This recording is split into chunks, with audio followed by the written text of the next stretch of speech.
All right, welcome to the latest episode of Blood Money. Today we have Sean Stone. How you doing, sir?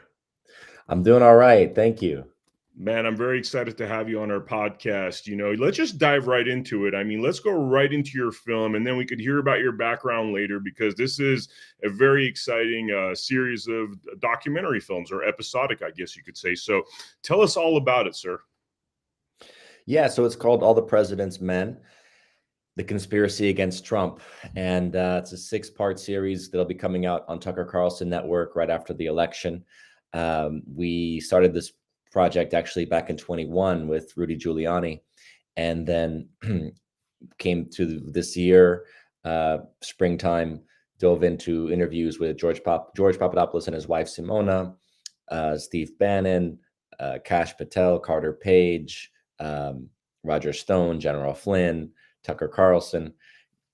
Fascinating characters, all of them great. They have stories to tell. Our series is really, I would say, a comprehensive investigation into the conspiracy that was created. Essentially, it was a conspiracy to create the collusion narrative of Russia, Trump, all that, right? Russiagate. So it's not the conspiracy of, oh yeah, Trump was working with the Russians. It's really the conspiracy by the FBI, the intel community, DOJ, and also potentially some foreign intelligence agencies probably working with it, specifically around the British. But a lot of these are private intel groups that are like former MI6 people like Christopher Steele, who put the Steele dossier together. So Yeah. really, it's a pretty thorough series, six parts that goes from the 2016 allegations, the investigation, Crossfire Hurricane, the Mueller investigation, Ukraine Gate, right, the first impeachment, all Mhm. the way through the election interference in 2020, or I should say the real election interference in 2020 and rig into January 6th, and basically looking at everything as it was not what the media told you. Wow, wow. So, I mean, one of the topics that is not often spoken about is the effect of British intelligence and the British government or City of London, I guess you could say, on a lot of our issues. Whether it's our legal societies, whether it's I've heard about, we had this American system of economics that in the British intelligence was very efficient in trying to make those individuals that were pushing for an economic system that's American away from it, calling them things like anti-Semite. There's a gentleman by the name of LaRouche that was really pushing this American economic system, really, so we could be in this like Federal Reserve type system that, as we're seeing, is not necessarily the best thing for the American people. Do you want to elaborate a little bit on that for the viewers that don't understand the effect the British have had on our country, really since the Civil War? Sure. It's a fascinating story. In fact, LaRouche, you could say some of his closest associates were mentors for me. People like Jeff Steinberg, who helped oversee the writing of Dope Inc. He still is I think he's a professor now, but he was a great researcher. And so anyway, so people like that. Webster Tarpley was good. He's turned completely. I don't know what happened to Webster. He inverted everything now and is pushing is pushing a totalitarian line ever since COVID and on Russia and whatnot. He's totally pro Ukraine and everything. But anyway, a lot of these people that were very intelligent guys and women too, in the 70s and 80s and 90s, doing great work. Researching this, there's also a great book. I think it's called the American System and the Civil War, or something to that effect. But it's also one of these guys that was working with LaRouche. So yeah, the American system of economics. You go back to the 19th century. Henry Carey, who was a advisor to Lincoln. Clay, who was a famous congressman. What was he, from Tennessee, I believe? Henry Clay, and many others were promoting this notion, really, of the American system is not. It's a mixture. It's how you say, it's a mixed system. It's not a completely state run, but it's basically understanding that you need certain levels of infrastructure investment, and it really focuses on these things, right? Infrastructure investment in order to have development and growth of markets. And so against the American system actually was Marxism. Marx was reading Kerry, and Kerry would correspond with Marx. And basically, Marx was all about class war, and the American system was like, no, we don't hate the working class, shouldn't hate the business class, that's the bourgeoisie, what so-called, middle class, the business owners. Like, no, there's no hatred, there's no class war. It's a harmony of interests, as Kerry called it.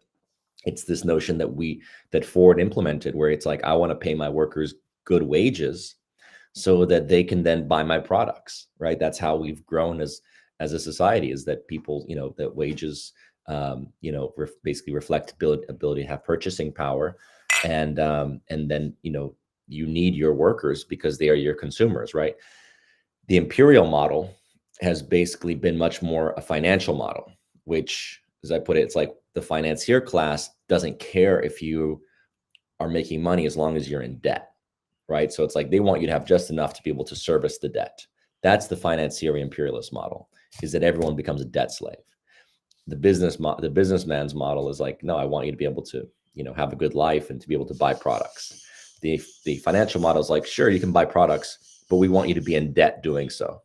So that's, I would say, the two systems that have been at work. And honestly, this is a whole conversation that would take a lot of focus, but I think that's really the key point to understand. Mm-hmm. And in towards that financier model, oftentimes, these elites in the, especially out of Europe and the UK, have promoted Nazism. They backed and supported. The Bank of England was a big, backer of Hitler's rise. They've, and a few people like here, like, Dulles brothers were doing the deals for DuPont and the Rockefellers and others to have these business relationships with the Nazis, even through the war. Mm-hmm. And then they also were they are also supporters of the Soviet takeover, against the Tsar in Russia. And people people like, who did the best work on that was, I'm blanking on the professor's name. He wrote a lot about Skull and Bones. He wrote about our deals with the Soviets, and how we oftentimes were actually shipping the Soviets like Ford cars. And this is not even just in the 20s and 30s. This is all the way into the 70s, during the 60s, 70s, and 80s. It's like we basically were oftentimes doing deals with the Soviets because fundamentally it's like, it's a captured economy. This communist socialist, this communist capture of the Soviet Union, of those former Russian Empire. And so you think about it like monopoly capitalism. You can work with, if you're in the elite, you can work with other captured societies, because the economy is really about controlling the economy and being able to control resources and whatnot. And so, yeah, there can be bickering and squabbling over, the Soviets, and really, we don't like their system. But at the end of the day, we were doing a lot of deals and working with them, but we would oftentimes fight over the third world countries. That's where the biggest conflicts, as during the Cold War came up, was in third world countries, because it was like, well, we want them in our sphere of influence and not in their economic sphere. So that was where a lot of the conflicts with the Soviets came. But the idea of like a captured economy is not really a problem from the perspective of this elite class, essentially, as long as they have a certain level of influence. And then, if they don't have financial influence, obviously they want to move in that direction of financial influence and interest. But that's, I would say, how I would phrase it, essentially, is like, one is a more capitalistic approach that recognizes this harmony of the business and the working man, and the other is more of financier capitalism that just wants everyone to basically be in debt. Yeah. You'd mentioned, and we're going to get to the topic of Donald Trump and the attacks upon him, why so, but you had mentioned the Dulles brothers, which for people that are JFK assassination buffs, we just did an episode with Roger Stone, and it seems as though they were integrally involved in the assassination of JFK. Dulles, one brother being having influence within the CIA, the other brother being in Dallas and having influence within the police to help to cover up. Do you want to talk about that at all? Well, John Foster was dead by the time of Kennedy's assassination, and John Foster had run the State Department under Eisenhower, right? So it was really through the Eisenhower years that these guys were the architects of our early Cold War policy, of essentially of the birth of the national security state, of how the CIA was operating, overthrowing governments in Guatemala in the 50s, having interventions and, all over the world, the Middle East and whatnot. So it was like, and also actually Vietnam. Vietnam was very key because the birth of the Vietnam War is the 1950s. That's when the Vietnamese repel the French colonials, right?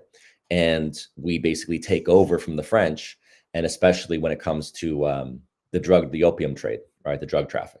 So it really becomes like a CIA operation very early on, and that ultimately escalates to the place where we come to intervene basically on behalf of the South in the South Vietnam. So when it comes to the Kennedy assassination, look, I don't know the specifics of how Dulles would have overseen the assassination. I mean, there are great, I think Douglas did a good book on it, and Talbot did a good book on the Dulles brothers, I think. But as far as the assassination plot, I mean, there's just too many different threads and too many different potentials to say who really was the key architect. There was an interesting document that was created by our own U.S. I think it was a customs agent that put this together. I think it was called like the Torbit document or something, and it talks about some of the key players that were former fascists, essentially, or pro-fascist in Europe and America. And the key organization to look at is called Permindex. So Permindex, Jim Garrison, who was investigating the Kennedy assassination, he was the basis of my dad's film JFK.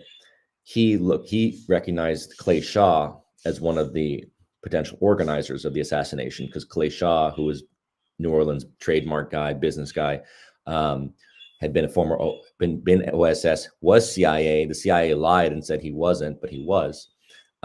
Shaw had been seen with Ferry and Oswald in New Orleans, in the time before the assassination, and had been basically identified as being part of this plot. Shaw was part of this thing called Permindex. Permindex was based in Switzerland, and a lot of the threads of the assassination go to Switzerland. This financial oligarchy, let's say that, there's a reason that no country invades Switzerland. And I think it has more to do with the financial power there, and also the deals that are made, than anything, because it just doesn't make sense why, the Nazis never invaded, the Soviets never invaded, right? I mean, if this country is sitting on as much gold and wealth, as we understand the banking system there, why is it such a hub? To this day, it's called the Bank of International Settlements, which was established pretty early on by the U.S. and the Nazis and others and the British. To this day, it's a very powerful. They call it the bank of. It is the bank of banks. It is basically the heart of the central bank system. So a lot of these connections with Permindex through Switzerland is what you have to look at, and some of the people on the Permindex board are critical to understanding the assassination. So Dulles in particular, Allen being the brother who was the head of CIA, who is really the guy that does the Warren Commission cover-up, right? He's the one that is essentially serving to make sure that the Warren Commission into the Kennedy assassination doesn't follow too many threads, let's say down, into Oswald being a CIA asset or ONI. I mean, he definitely was working with intelligence, whether it was a mixture of ONI, CIA, FBI. He was in that orbit. So all that had to be, kept out of the Warren Commission. All the threads and, things that would have led to deeper conspiracies had to be. So he was very integrally part of the cover-up. But as far as the actual ordering of the assassination, I don't know that Dulles would have ordered the assassination. I think the orders would have come from a much higher level, and that's where you go to the central bankers, the real so-called Illuminati, right? The powers behind the scenes. Let's talk a lot about Donald Trump. I mean, the way they came after Donald Trump through the mainstream media apparatus, which we know is connected to the intelligence apparatus, was very much like, we're trying to make a foreign bad guy, really blow him up in the news, like a Saddam Hussein or an Osama bin Laden. You see a lot of those elements at work, and this guy's a bad guy, is a bad guy, is a bad guy, right? The same thing happened with Donald Trump. What was going on there? What are they so scared about Donald Trump that they went after him the way they did, including what we've seen more recently with assassination attempts, threats to his life? Yeah. I think it boils down to in 2016, it was it was a couple of factors, but the big one with the Russiagate, I mean, look at the Russiagate story. It was about phobia of Russia, which had to be pushed. And in many ways, we were already entering a new Cold War phase, which we saw, those of us that were like working for RT and whatnot, like we understood like there's been a clear shift in the attitude, from the early days when it was like, Bush, looked at Putin and saw his soul and saw that he was good, right? To the 2014, the Maidan coup, which we helped to stoke and oversee in Ukraine, the couing of their president at the time, and then the installation of a new government, and then basically shifting Ukraine into an anti-Russia attitude in the government. It was key that we pushed Ukraine against its neighbor. So it would basically be like, Russians being involved in a coup in Mexico, and then basically, putting their intelligence resources, their State Department resources, their NGO resources, right? Their financial resources to moving Mexico into an anti-American attitude. That's basically what happened in Ukraine, right? So all of a sudden, imagine, I try to explain to people, I'm like, okay, so imagine the Russians or Chinese are basically doing this in Mexico and shifting, the education in Mexico, the attitude in Mexico to say, remember when the United States stole your land? Remember that, the United States is your enemy actually. And, these are not your friends. Well, you stoke that kind of education and anger. They in the US, we worked with the Azov battalion, which was, patently neo-Nazi, frankly, inspired by the old Nazis. And, because there were real Nazis in Ukraine at the time of the World War. So, this attitude that we pushed in the Ukraine, it's like, I just try to explain to people, imagine that the Russians doing that in Mexico, and all of a sudden, you're getting basically a hostile buildup in Mexico. And then, then the Russians are saying, hey, we're going to bring Mexico into our, in our sphere. We're going to start sending missiles and weaponry to, to Mexico. There might be a problem there, right? That's what we did with Ukraine. We basically took them into our psychological orbit, financial orbit, started to indoctrinate, to push a through line. Meanwhile, the east of Ukraine has been at war since 2014. The intention, I think, from the East was to say, hey, we're not okay with this anti-Russian narrative. We want to have more sovereignty. And that could have been worked out. There was a peace deal essentially in place by 22. And as we know, the Boris Johnson and the West basically scuffled that. And to this day, Biden has not talked to Putin about peace. No one in the West has talked about making a peace deal. So think about that in context of Trump coming in 2016 in the middle of this whole instigation and saying, hey, we need to have good relations with Russia. Why can't we work with the Russians? We've got a lot of, fundamentally, like, your two great powers, Russia's the largest country in the world. It makes sense. Let's work with Russia. And that was the red line for so many people, both Republicans and Democrats. I mean, why are they, sorry to interrupt you, why are they trying to force us into conflict? I mean, it seems like they're building a conflict narrative like we've done with a lot of different parts of the world. Vietnam War is an example, Iraq War, Afghanistan, more recently, Ukraine, that we need to go fight this. We need to give all our, millions and billions of dollars to these people. Like, why are they trying to start a conflict with Russia? Yeah. So towards what we were talking about before, this idea of finance capitalism. Finance capitalism is always interested in expansion of markets, in the process destroying any competitors, right? Anyone that can be a sovereign nation, for example, can be a competitor, right? Because you want transnational control. You want to expand your markets. You want to destroy markets that are in the way, or overtake them. And you also want to put people into debt. You basically create systems of perpetual debt. And what does war do? War, more than anything, it creates huge amounts of spending, right? And who's paying for it at the end of the day? It's like, well, either, the people of Ukraine are going to pay for their debts that they're racking up with the IMF and company, or they're going to have to leverage and sell their resources to do it. And I think that's really the goal of a lot of these strategies of the finance capitalists. It's like the same with the US. How's the US going to pay for its 35 trillion of debt? We're going to start giving away our resources. Mm. So you're saying this leads back to the international bankers that want us to be debt slaves, more or less, and it's like basically creating more and more debt slaves. So we're basically trapped within this financial system, it sounds like. That's the way I perceive it. Yeah. Wow, wow, wow. So okay, so tell me a little bit more about your movie. How many parts is it? What could people expect? Is there cliff notes you could tell us about what they would expect to when they watch your movie? I think, more than anything, it's an education. It's really, people may think that they know the story. I'm sure there are many that have followed over the years, watching news and interviews and things like this, and they might have seen like the Flynn documentary or the Plot Against the President, which all these are really solid pieces of work.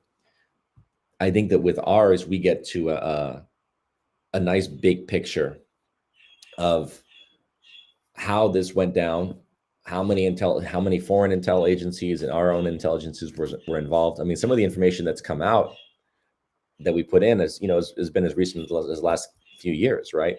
Even up to this year itself, when they talk about the intelligence agencies bumping Trump advisors like Papadopoulos, bumping meaning, having other intelligence agents or whatnot, like, approach, try to like suss out if they're, what their intention are, what they know, if they're foreign agents, basically spy on them, right?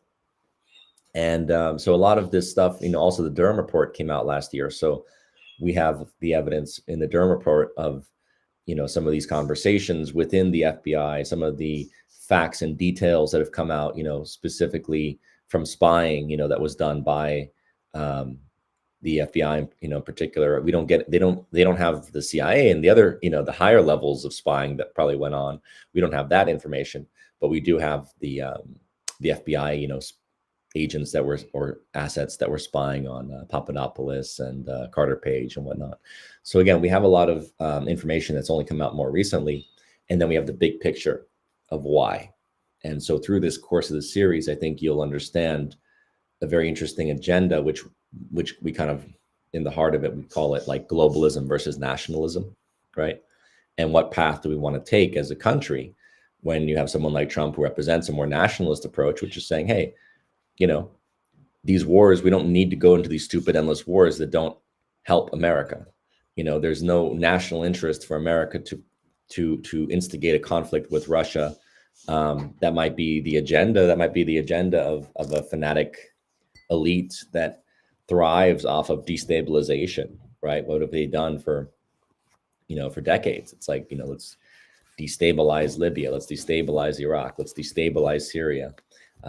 And then, if you destabilize Russia, what's going to be the consequence of that? Are they going to try to carve it up? Is that their agenda? They want to be able to carve up Russia into smaller territories and have more, financial control. I don't think that's going to work anymore. I think we're shifting into a multipolar world, and the elite are on a course of self-destruction, and they're trying to take us along with them, unfortunately. Wow, wow. All right. So based upon what you learned making these documentaries, could you tell me 1 to 3 things that you would change that are the crux of the issue, that are the head of the snake, so to speak? If you had, God-given powers, what are those 1 to 3 things you would change about our country in order to change our future? Yeah, I think what Trump's getting at is a lot of it is really true. I mean, I would get rid of the income tax. Actually, I would work to get rid of the Federal Reserve System entirely, as you talked about. A Federal Reserve System that perpetuates debt. Constitutionally speaking, gold and silver are money in the Constitution, so we have to get back to some kind of gold and silver backed currency, and to really hedge the inflation and get to more of a congressional, congressional and Congress and Treasury. Well, first of all, I mean, you'd have to separate this corporate ownership of our government, right? You have to weed that out completely if you want to get back to some kind of honest representation. But really, if you just get to a place of the Treasury issuing the currency again, backed by gold and silver, and limiting federal spending, literally like taking down this massive bloated federal government to a place that's manageable, that focuses on things that we need. Sure, we need intelligence, we need security, we need defense. We can have the federal government helping to promote infrastructure and development across state lines. That's true. Things like highways, bridges, traffic with even high-speed rail systems and energy systems, power, nuclear power, going to a higher evolution of technology, not taking us back to windmills and solar panels. That's what the federal government's currently pushing, right, with their Green New Deal agenda, is actually trying to take us away from a high energy density output, right? They're trying to take us back to a population of 100 million or less, living with windmill energy, which is really going to kill our productivity or output. It's not going to work for a growing population. So these are some of the key things that I see. And Trump has talked about a number of these, including the need to increase our energy output, which again is in the face of the Green New Deal that wants us to basically, reduce our energy output and just go to a massive wind and solar, which will not give us the energy that we need. And the amount of input, that goes into those things is also very destructive. I mean, the amount of resources that we need just to build batteries, and the destruction that comes with those processes of extraction, and the toxic, they say like the fuels, it's the carbon that is emitted just from extracting and creating those, right, is basically more than how do you say, than you're reducing by once they're created.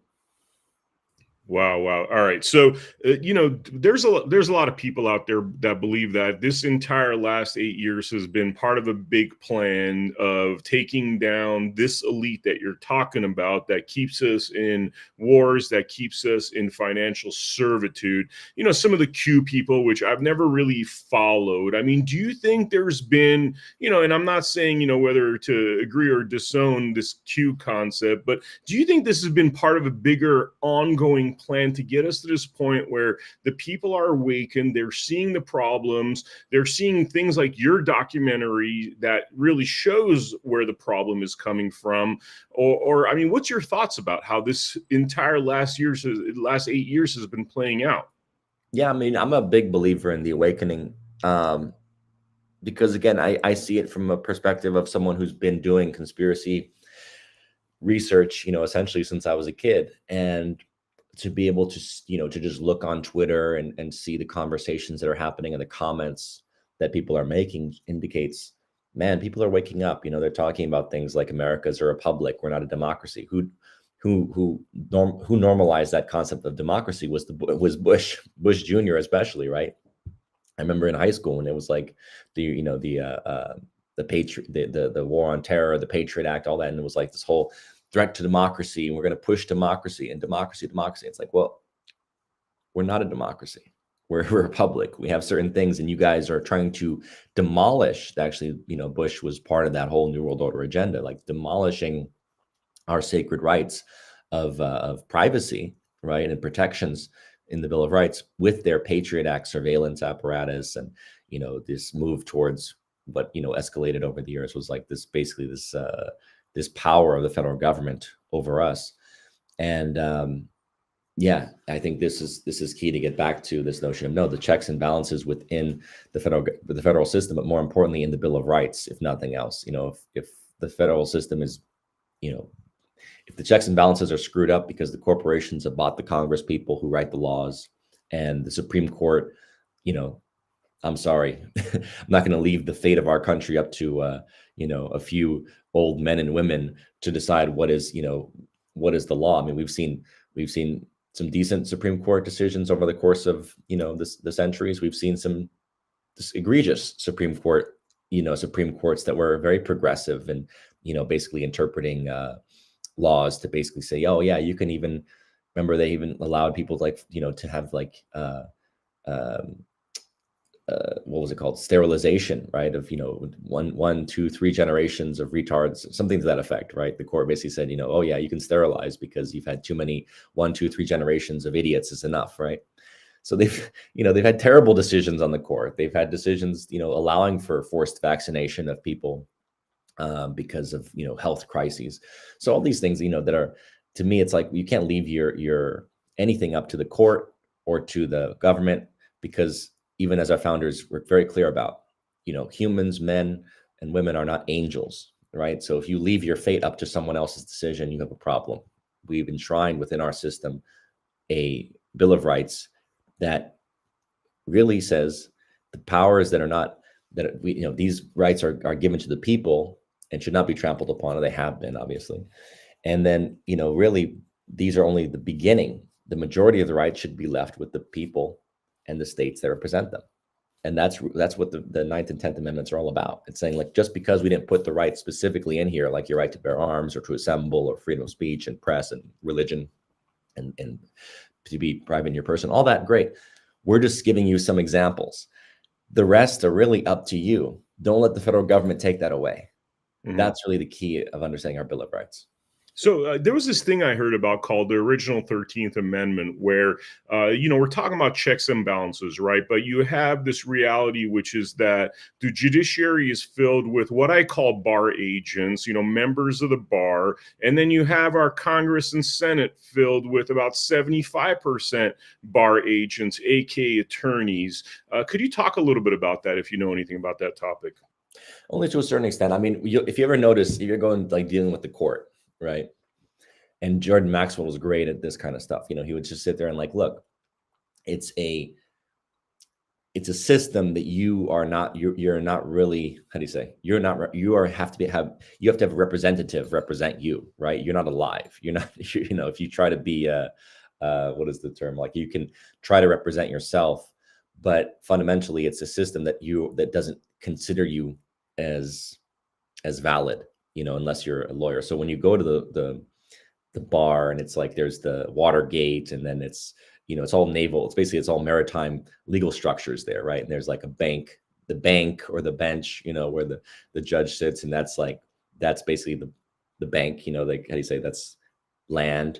It also represents the financial interest, because every case is bonded and has money that gets passed through this other, what you could call like a shadow financial system that exists outside of what most of us understand and are aware of. But the point is, like, when you deal with lawyers and whatnot in these cases, it's like the lawyers basically are just arguing the points, and the judge is sitting there like as a referee. And so at the end of the day, the lawyers, their loyalty is to the Bar Association, which does come out of the UK. It is a British system. I think, I'm not sure if it's originally called the British Registry, but essentially the Bar Association is a British organization. And yeah, I mean, good luck. Again, lawyers don't want to be disbarred, right? That's like, oh my God, I can't practice law without having this, being accredited by the bar. Really?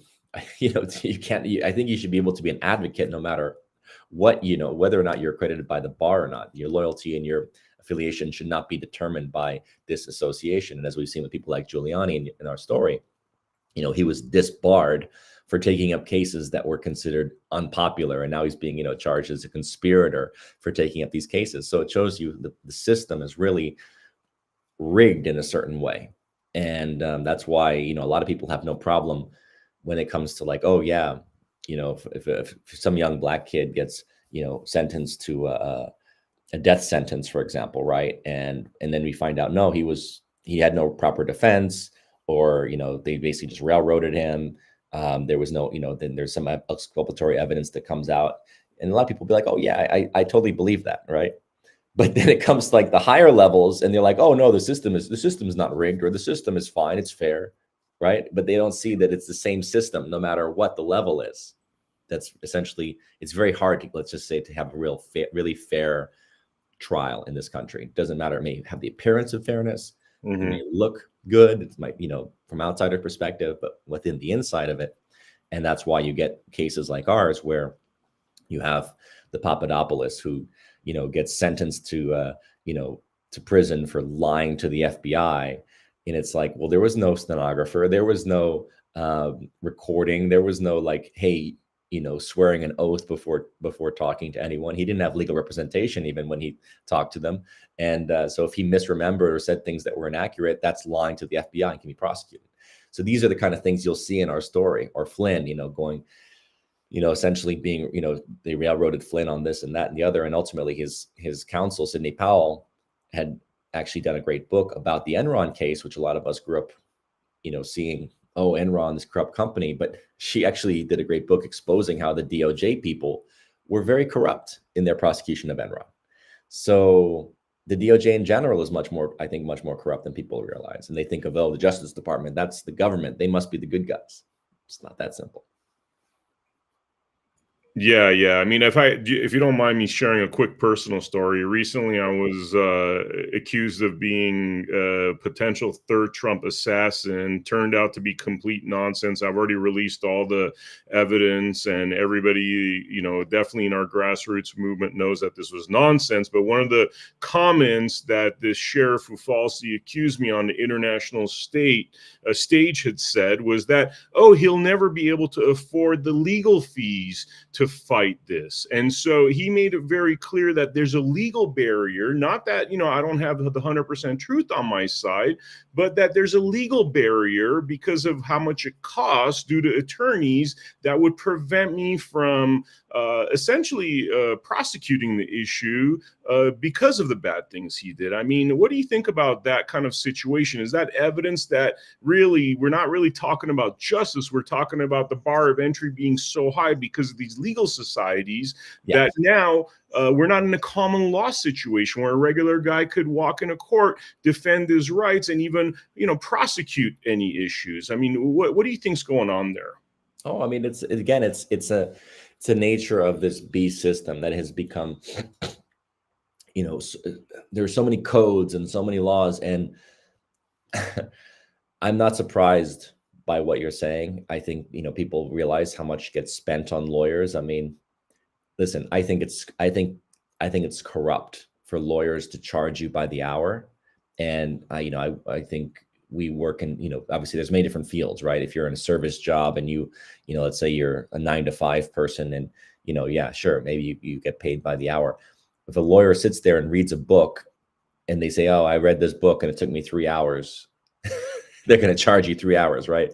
I mean, that's so corrupt. The amount of money that goes into these things, as we know, in the Flynn case, it was over $5 million in his legal fees. I mean, and that's just the Flynn case. I mean, imagine it's incomprehensible how much money is being spent, and so yeah, they basically, the DOJ, I think they get about 90% of their cases, they win because they ultimately, most of them are plea deals, right? They're like, I surrender, I give up. I cannot afford any more money, time, loss of income, whatever it may be, loss of income or, just the fees that I can't afford.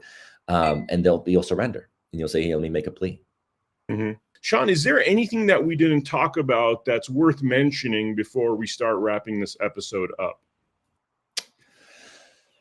No, I mean, I think so much is in that episode that people are going to find evidence, clues, information. It's a very thorough series. And, I approach it as an historian. So people may say, oh, well, it's, whatever, it's the first administration. It's not important. It is important. This is an important piece of our history of the last 8 years.